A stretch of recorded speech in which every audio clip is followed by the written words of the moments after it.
Our collective life is unsustainable. We can't carry on like this. We have the impact of our action has a geological scale, is changing the climate, so we need to change. Future Materials Encounters, live podcast from the Dutch Design Week.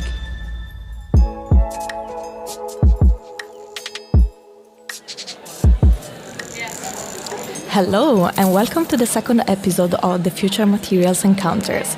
We're recording live from the Klokgebouw in the Living Archive exhibition by Innovatielab at the Dutch Design Week 2023. My name is Giulia Bellinetti and I'm the coordinator of the Future Materials program at the Jan van Eyck Academy. In this episode we will be speaking about pollution, but before that I will ask you to listen to this sound piece.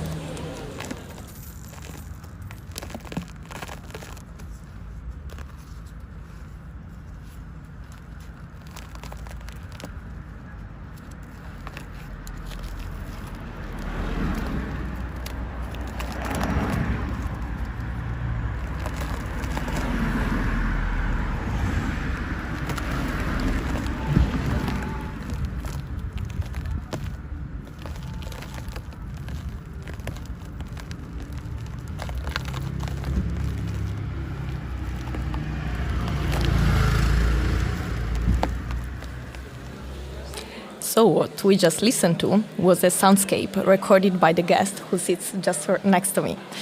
The guest of today is Gaia D'Arrigo, a Rotterdam-based designer, multimedia artist and creative researcher originally from Milan. In her practice, Gaia combines material research and storytelling to investigate the contaminated landscape. Her work is channeled through collective experience, multimedia installations and performances that challenge the relationship between fiction and the plural realities surrounding consumerism, standards and exhaustion. Gaia, welcome. Hi, Giulia. How are you today? I'm good. Thank you so much for having me here. Our pleasure. Yes. I'm really looking forward to delve into this conversation with you. Me too. So perhaps, in order to start, would you like to present your project and introduce us to these mythological figures this project is about? Yes, of course. I'm really excited also because it's the first time I start a conversation from a soundscape, because what I'm talking about is pollution that is, let's say, an unconventional material, if you think about that, is inherently plural, but as a singular particle is invisible. So also this record is the process of collecting pollution from the facade of the buildings in Milan, and is a process that included walking, collecting, mapping and archiving. And it consists in a technique that is used in the restoration of cultural heritage of casting organic latex on the surface, and when it solidifies, it captures the particle of dust.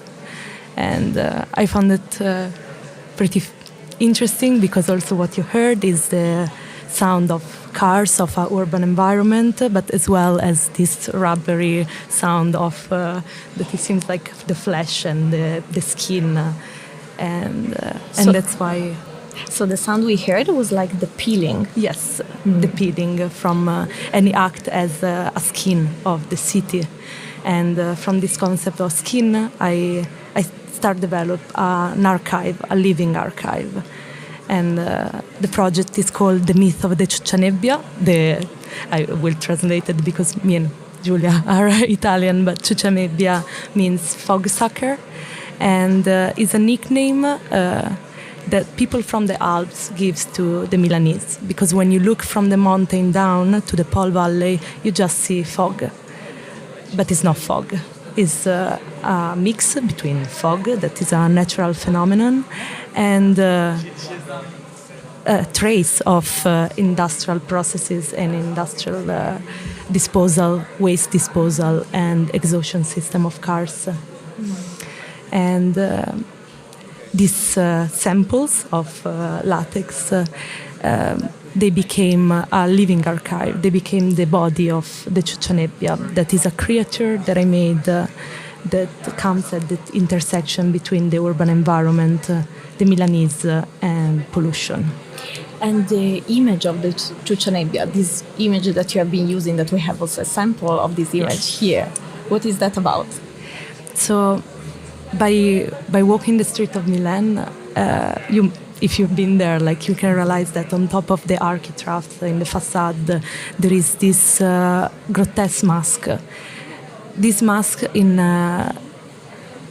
many cultures, but especially like in the esoteric culture in Italy, they are considered apotropaic, meaning that they meant to protect the people that lived in the house and scare away the evil spirit. And in my project, I decided to give space to this mask to tell the story about pollution, to become the narrator and to become the face of the creature. Which is quite interesting, because this idea of the myth and folklore, how it's coming back in design and artistic practices, is something that we have seen also quite often here at the Dutch Design Week. But moreover, as you said, like, these grotesque figures were meant to protect people, right, in the entrances, while still pollution as a kind of like is considered an evil presence in our common lives or in our like common imaginaries. But at the same time, I remember in one of your texts, you mentioned you're asking a very important question, I think, which I'm going to read right now.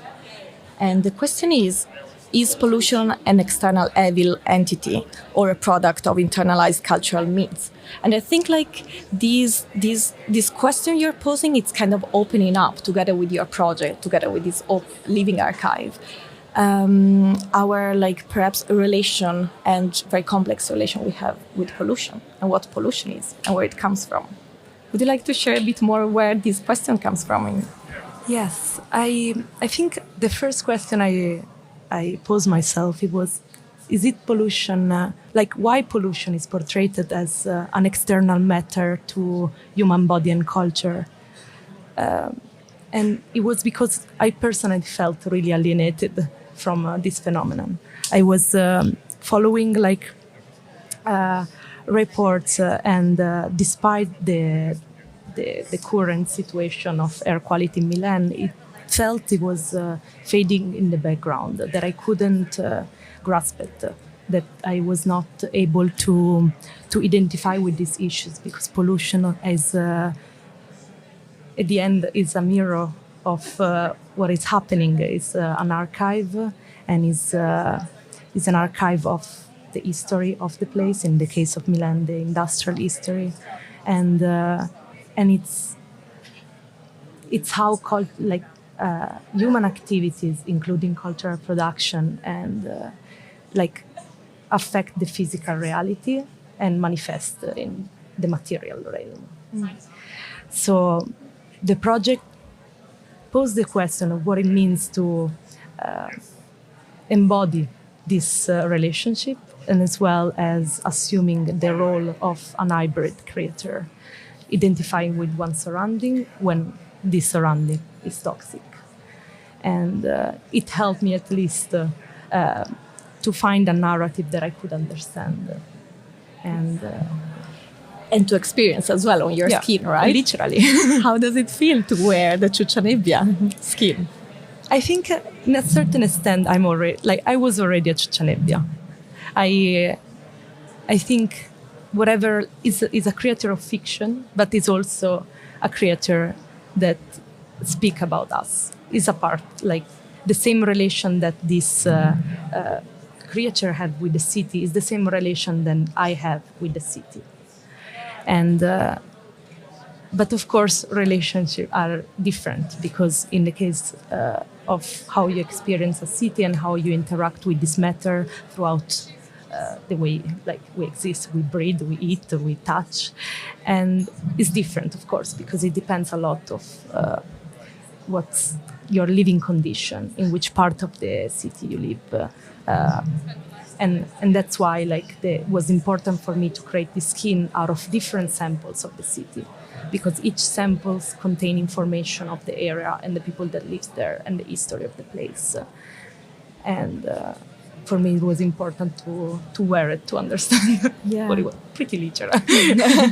Exactly, because you have been wearing these in different performances, in different reenactments of the project. The project was, it started as my graduation project in the Netherlands, and then in the last year, pollution became my main object of inquiry, let's say, and I decided that for me it was important to bring back the project to its generative environment. So in the last year, I engaged with urban performances as well as installation and collective experiences.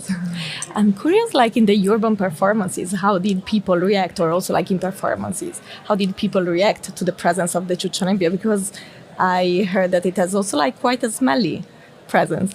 Yeah, it does. I think it's really different, of course, my experience from inside and from outside, because I've been the CiucciaNebbia, but I also ask performer to wear it. So for me,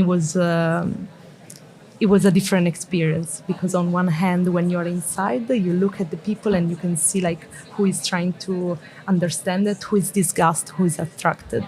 And I think in this case, attraction and disgust is also like part of the kind of toxicity that like why pollution is there as well. And we know that toxicity and pollution is actually a very pervading presence in different contexts, of course, right? Like just with different materialities or different materialization, perhaps. Are you thinking about applying or using the methodology in other contexts beyond the Milanese one? Yes, I do believe that there is. It was an interesting experience also to develop a practice that combines like a site-specific investigation, so looking at the environment, but also looking at the interaction between the material and the body. And I think this one, of course, with the help of the local engagement and the place that I would investigate, it would be interesting to see how to apply it. Yeah, like materials as storytellers, right? Yeah, that exactly. make visible something that Exactly. we can't really perceive otherwise. Yes. Yeah, this is very beautiful. Thank you. So I think I'm also like to wrap it up. I think I have one last question for you, which is about like all the different media that you engage with. So we mentioned performance, we mentioned like the material practice that you have, but also lately you engage with like food and how to like perhaps like continue this dialogue between our bodies and pollution or external materials. Yes, I'm a good Libra, so I use all the possible. I think for me, what's really important that for instance, in the case of an installation, it has to be immersive, but also like when you engage with conversation with people, you can kind of trigger and challenge this relation that you have with something that is toxic, but is something that you have like a relation every day. And the last, it was this event at the Italian Cultural Center in Amsterdam, where there was a talk and there were different Italian artists living in the Netherlands, and I create these polluted drinks using also salt. That is a material that I'm currently using for another project. And I think it was really interesting because the combination of different medium, it can give like an access, like a more, it's helpful for storytelling to create like tangible narratives to highlight what's the problem in hand in this sense. As it was for me really hard to grasp also, like if I think about like my research, it started like just looking at the weather up, and it was there, all the information up there. So I think there is a need of not just engage with the physical symptom of the ecological issues, but grasp it from like all the relation that made this happen. Indeed, like the ecological emergency and pollution and contamination is a multidimensional issue, and it needs actually to combine sciences, material design, but also storytelling and folklore in this case. Thank you very much, Gaia. Thank you so much. we reach like the end of this episode. But if you want to listen to it again or listen to other episodes of this podcast mini-series, you will find them available in a few weeks on the most common podcast platforms, as well as on the Future Materials Bank, of course. Now we will take 5 minutes break before like delving into natural pigments together with the Future Material Fellows.